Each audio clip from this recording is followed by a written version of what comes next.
There have been a myriad of legendary duos throughout sports history. And while most of them come on the actual playing field, one player-coach pairing has come to define and dominate a large segment of the storied history of the National Football League. Brady or Belichick? Belichick or Brady? From February 3rd, 2002, when Brady drove the Patriots into range for a last-second field goal to capture his first Super Bowl, and spanning all the way to February 3rd, 2019, when Brady and Belichick won their sixth title together, the debate has waged on and on. Who was the most accountable for all of that success in New England? And to truly understand the answer to that age-old question that has come to define the century of the 2000s, we have to start at the beginning. Bill Belichick, the GOAT head coach. His 298 career wins are third most in NFL history, behind only Don Shula's 328 and George Halas's 318. While no coach in NFL history has been as successful in the playoffs. Playoffs? Belichick holds the record for most playoff games coached at 44, as well as most playoff games won at 31.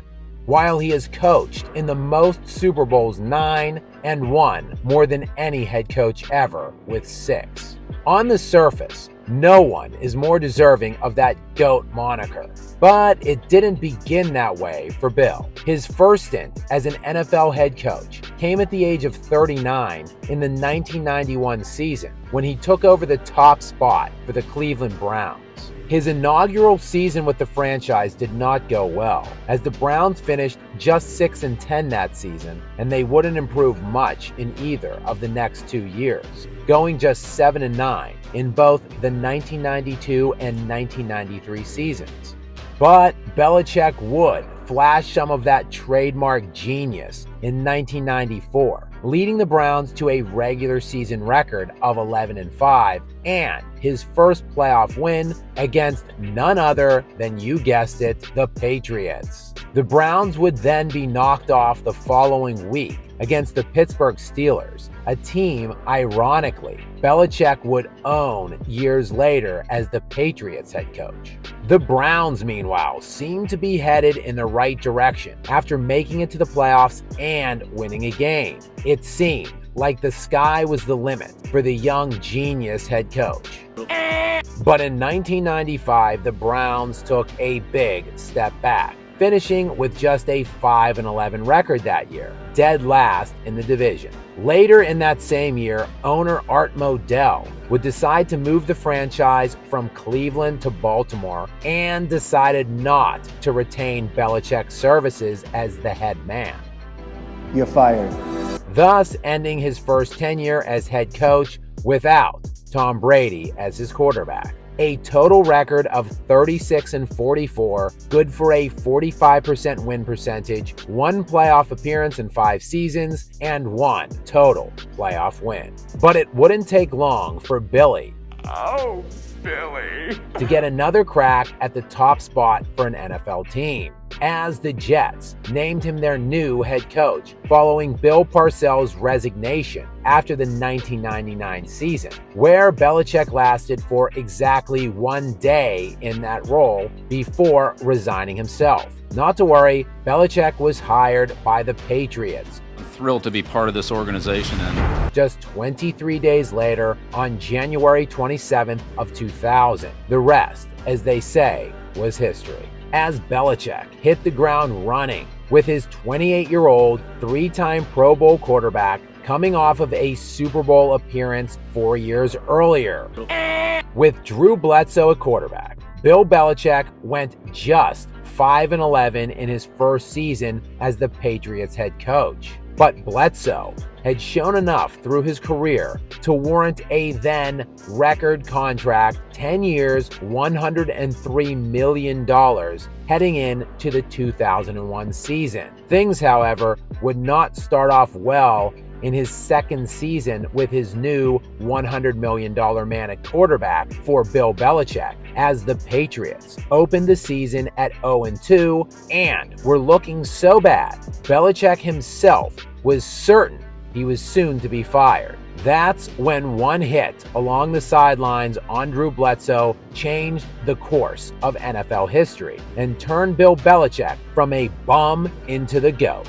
Bledsoe got leveled by Mo Lewis while racing towards the sidelines on 3rd and 10. The hit ended up being a near fatal one for Drew Bledsoe, who would miss half the season as a result. In his absence, a 23-year-old unknown 6th-round draft pick who did not look good with his shirt off would take over. And this is when they say the rest was history, as Tom Brady would go 11-3 as a starter for the remainder of the season and win the Super Bowl that year against a juggernaut St. Louis Rams team that were 14-point favorites in the Super Bowl, the 3rd biggest spread in Super Bowl history. The 19 years that would ensue following that fateful hit by Mo Lewis on Drew Bledsoe would spawn the greatest dynasty in NFL history and turn the Patriots into its greatest franchise, with New England appearing in 13 AFC Championship games during that span and 9 Super Bowls, winning 6. But as with most things in life, all good things must inevitably come to an end. And on March 20th of 2020, Tom Brady signed a 2-year contract with the Tampa Bay Buccaneers. But Bill Belichick's reign of excellence in New England would continue even without the legendary quarterback. No, they didn't. No, it didn't. In 3 seasons now without Tom Brady, the Patriots have gone just 25-25, missed the playoffs twice, won 0 division titles, and won 0 playoff games. 0.0. Bringing Bill Belichick's masterful GOAT coaching record without Tom Brady to 77-87. That's good for 47% win percentage in 10 full NFL seasons. He has made the playoffs only 2 times out of those 10 years, won 0 division titles, and won a grand total of 1 playoff game ever without Tom Brady. 10 seasons, mind you, is not a small sample size. Meanwhile, with Brady as his starter for 18 years, Belichick went 221-65, a win percentage of 77%, while making the playoffs 17 times out of 18, winning 17 division titles, and winning 31 playoff games, more than 28 of the 32 NFL franchises in all of NFL history. Oh, and those little 6 Super Bowl titles. With me, without me. With me, without me. But Belichick was a defensive guru. He gave Brady the defenses he needed to succeed. He carried Brady to all of that success. Brady was just a game manager along for the ride. For the 18 years Tom Brady was a starter with the New England Patriots, they finished top 10 in total year-end defense just 7 times, while they finished in the 20s of year-end total defense 9 times. 9 times.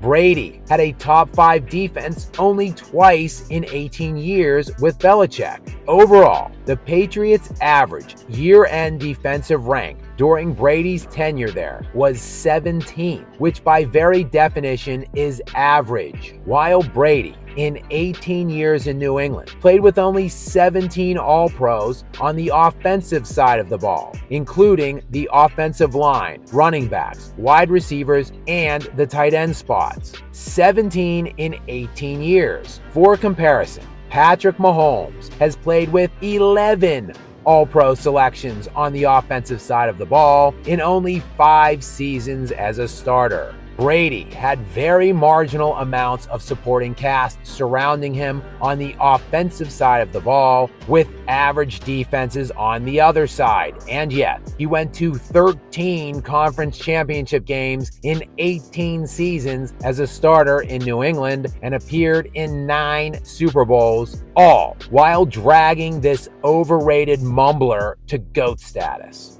And in the 2020 NFL season, at the age of 43, Brady decided to sign with the Tampa Bay Buccaneers, arguably the worst and most embarrassing franchise in NFL history. The year before Brady's arrival, the Bucs were just 7-9, and in the 2 previous seasons before that, they were just 5-11. Tampa Bay was riding a 12-year playoff drought and had a winning season in just 3 of those 12 seasons prior to Brady's arrival. And at 43 years old, in his first season in a new system, Tom Brady won the Super Bowl while beating Drew Brees, Aaron Rodgers, and Patrick Mahomes in that order throughout those playoffs. No Belichick, no problem. In year 2 with Tampa Bay, Brady led the entire NFL in yards and passing touchdowns at 44 years of age. Overall, in 3 seasons in his mid-40s without Belichick, Brady posted a 32-18 record while winning 2 division titles, making the playoffs all 3 seasons, winning 5 playoff games and a Super Bowl title. Brady passed for 14,643 yards during that time and 108 touchdowns with only 33 interceptions, which is virtually identical